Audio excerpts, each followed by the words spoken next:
अस्सलाम वालेकुम, मैं हूँ पारस खुर्शीद। लाइफ मैगजीन दुनिया का एक मशहूर और मोतबर मैगजीन है। इसके जनवरी 1948 के एडिशन में कायदे आज़म की तस्वीर के साथ एक हेडलाइन थी, पाकिस्तान स्ट्रगल्स फॉर सर्वाइवल। ये बात है जनवरी 1948 की, आज मार्च 2012 है। इस मैगजीन को, इस हेडलाइन को 64 साल गुजर चुके, लेकिन आज भी ऐसा लगता है कि 1948 की ये हेडलाइन लिखने वाले ने हेडलाइन नहीं, पाकिस्तान की तारीख लिखती है। पाकिस्तान स्ट्रगल्स फॉर सर्वाइवल 1948 में भी, 2012 में भी और इस दौरान गुजरे हुए हर साल में भी Pakistan struggles for survival. Pakistan के साथ ऐसा क्यों हो रहा है? तारीख का सफर, तरक्की का सफर पाकिस्तान के लिए रुक गया है। पूछते हैं अवामी मुस्लिम लीग के सरबराह शेख रशीद अहमद से, जो आज प्रोग्राम में हमारे साथ मौजूद हैं। अस्सलाम वालेकुम शेख रशीद अहमद साहब। वालेकुम अस्सलाम। शेख साहब, हमारे हालात क्यों नहीं बदले? 1948 के बाद वहीं के वहीं हैं हम। देखिए जी, 1948 में भी बलूचिस्तान ऑपरेशन था। 1950 में बाजोड़ में टैंकों का इस्तेमाल हुआ। एक जोग्राफियाई तौर पर हमारा महल वकू इस किस्म का था, इतना काबिल कशिश का था कि हमारे वजूद के बाद दुनिया का हर असला हमारे इर्दो गिर्द टेस्ट हुआ।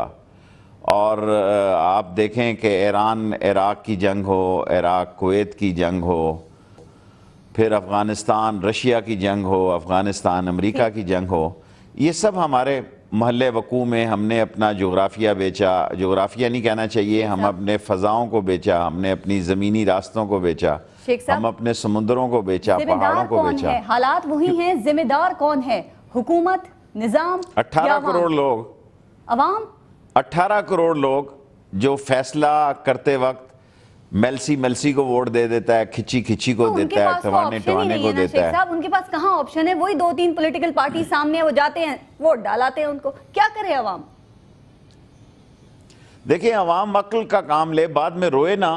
एक हफ्ते में 1600 रुपये मन जिस कौम को महंगी दाल खानी पड़ रही हो, एक तोड़े में 1600 रुपये का फ़र्क पड़ा हो, और जिसमें सकत ना हो बिजली का बिल देने की, 200 रुपये किलो घी हो, वो इंडस्ट्रियलिस्टों को, जागीरदारों को, वडेरों को, चोरों को, लुटेरों को, सब सिस्टम में। मैं जब सिस्टम की बात करता हूँ, बल्दियाती सिस्टम हुआ, प्रेसिडेंट फॉर्म ऑफ गवर्नमेंट हुआ, पार्लिमानी फॉर्म ऑफ गवर्नमेंट हुआ, ये चोरों और लुटेरों के निज़ाम को किसी में ना इतनी जुर्रत है, न ख्वाहिश है, न सोच रखता है। वो कहता है आप ऑप्शन क्यों नहीं लाए?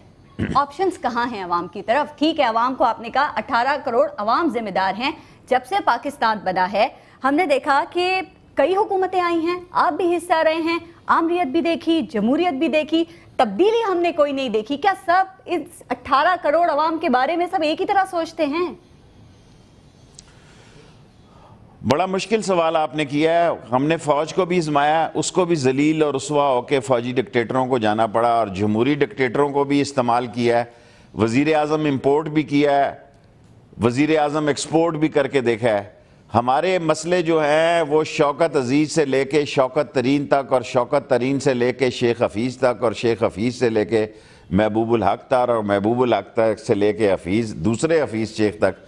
ये सारे मसले इसलिए कि हम लोगों ने आज इस 4-5 साला गवर्नमेंट के कोई लेबर पॉलिसी नहीं है। 18वीं तरमीम बनाई है, सारी हेल्थ को तबाह और बर्बाद कर दी है। 19वीं तरमीम लाए हैं, बहुत बड़ी तलवार चलाई है, किसी को बताएं क्या फ़ायदा है। 20वीं तरमीम भी अपने लिए लाए हैं। सेनेट में आपके सामने ख़रीदो फ़रोख्त की मंडी लगी है। आवाम में ये मैच फिक्सिंग के जो प्लेयर हैं और जो इजी लोड प्राइम मिनिस्टर हैं, इनकी कोई सकत नहीं। आप हुकूमत पर काफी तनकीद करते हैं। क्या अभी जैसे कि आप जिक्र कर रहे थे, हर चीज ही गलत है, एनएफसी अवार्ड भी गलत है, 18वीं 19वीं 20वीं तरमीम भी गलत है, तो फिर आपके ख्याल में कुछ तब्दीली आनी चाहिए या नहीं आनी चाहिए? और कोई तो चीज काबिल तारीफ होगी इस हुकूमत की। हुकूमत बताती है हमने ये अच्छा काम किया, हमने वो अच्छा काम किया, आपको हर चीज पे शिकायत है। इसलिए तो नहीं कि आप इसका हिस्सा नहीं हैं या शामिल नहीं हैं इसमें? देखिए, मेरा हिस्सा होना या ना होना तो कोई मायने नहीं रखता। अब बलूचिस्तान में 65 वजीर हैं और 65 ही मेंबर हैं। एक रिंद को निकाल के वजीरों का जुमा बाजार लगा, बल्कि संडे मार्केट है। मैं हिस्सा हूँ या ना हूँ, लेकिन ये तो कौम حق رکھتی ہے کہ دیکھیں پچھلے جو ہمیں مسترد کیا گیا یا ہم شامل نہیں ہیں، 12 سال 8 سال 10 سال 60 روپے کا ڈالر چھوڑ کے گئے، آج 91-92 روپے کا ڈالر ہے، ان کے تو فارن اکاؤنٹ ہے، ان کا مسئلہ نہیں ہے۔